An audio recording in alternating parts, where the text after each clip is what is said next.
સુરતના ઉધનામાંથી ગુમ થયેલી 3 સગીરાઓને ઇટારસી રેલવે સ્ટેશનથી સહી સલામત શોધી કઢાઈ. પડોશમાં રહેતા 2 યુવકો ત્રણેય દીકરીઓને ફોસલાવીને ભગાડી ગયા હોવાનો ખુલાસો થયો છે. સીસીટીવી ફૂટેજ, ટેકનિકલ સર્વેલન્સ અને રેલવે પોલીસની મદદથી અસફળ ઓપરેશન પાર પડાયું છે. ઉધના પોલીસે ત્રણેય દીકરીઓના કબજા મેળવીને બંને અપહરણ કરતા આરોપીઓની અટકાયત કરી આગળની કાયદેસરની કાર્યવાહી હાથ ધરી છે.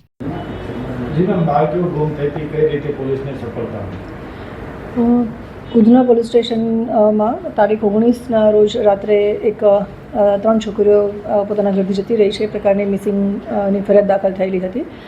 આ છોકરીઓના ફેમિલી મેમ્બર્સ સાથે ઇન્ટ્રોગેશન કર્યું ત્યારે ખબર પડી કે એમની બાજુમાં જ રહેતા બીજા 2 ઇસમ છે.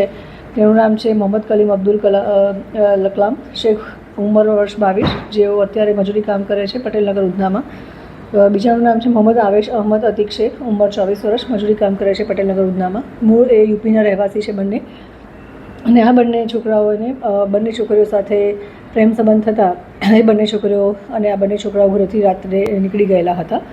એની સાથે બીજી એક 13 વર્ષની જે બાળકી છે એ પોતાના ઘરમાં એને એવું લાગી આવ્યું હતું કે એના માતા પિતા એને બોલે છે અને મળવા માટે અથવા તો એને જે બિહેવિયર છે એના માટે થઈને ઘરમાં જે માતા પિતા ટોકતા હોય છે એ લાગી આવતા આ બંને છોકરાઓ જે 2 છોકરીઓને લઈને જતા રહ્યા હતા એની સાથે આ 13 વર્ષની છોકરી પણ જતી રહેલ હતી.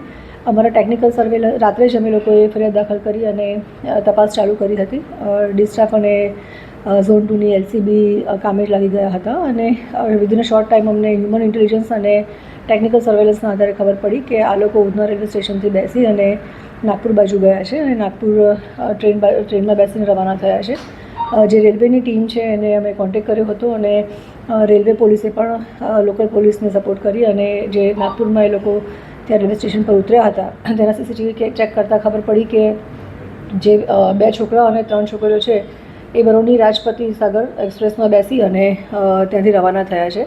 તો જે રેલવેનું પ્રોટેક્શન ફોર્સ છે એમની સાથે કોન્ટેક્ટમાં હતા લોકલ પોલીસ અને રેલવે પ્રોટેક્શન ફોર્સે જે ઇટારસી રેલવે સ્ટેશન છે એની રેલવે પ્રોટેક્શન ફોર્સને કોન્ટેક્ટ કરતા અને ફોટોગ્રાફ્સ શેર કર્યા હતા. તો એ 4 જણને 2 છોકરા અને 3 છોકરીઓને ઇટારસી ખાતેથી ત્યાં ટ્રેનમાંથી ઉતારી દીધા હતા અને લોકલ પોલીસની અમારી ટીમ પણ ત્યાં સુધીમાં ત્યાં પહોંચી ગઈ હતી અને 3 દીકરીઓ અને જે 2 આરોપી છે એને લઈ અને પોલીસ સ્ટેશન આજરોજ પરત થયા છીએ અને દીકરીઓને પણ એમની માતાને હેન્ડઓવર કરી છે અને આગળની અમારી ઇન્વેસ્ટિગેશન્સ પણ ચાલુ છે.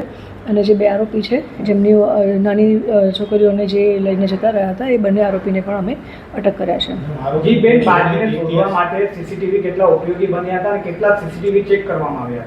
મૂળ સીસીટીવીના આધારે જ અમે આખી આગળની લાઈન પકડી હતી અને રેલવે સ્ટેશનમાંથી એ ઉધનાથી ગયા હતા એટલે ત્યાંના રેલવે સ્ટેશનના પણ સીસીટીવી ફૂટેજીસ ચેક કર્યા હતા.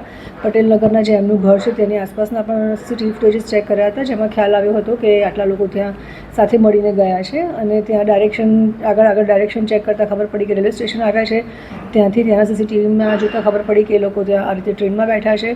ત્યાંથી જ્યારે એ લોકો નાગપુર ઉતર્યા ત્યારે ત્યાંના પણ રેલવે પોલીસનો કોન્ટેક્ટ કર્યો અને ત્યાંના પણ સીસીટીવી ચેક કરતાં જ આગળની અમને લાઈન મળી અને આગળ એ લોકો જે બરોની રાજપતિ સાગર એક્સપ્રેસમાં બેસીને આગળ જાય છે ત્યાં એ લોકોને અમે કેચ કર્યો. અત્યાર પૂરતું કોઈ ગુનો ઇતિહાસ અમારી સામે આવ્યો નથી. બંને આરોપીઓ વચ્ચે કોઈ સંબંધ છે? એ લોકો બંને બાજુમાં જ રહે છે અને મૂળ યુપીના છે અને લેબર વર્ક મજૂરી કામ માટે એ લોકો અહીંયા આવ્યા હતા.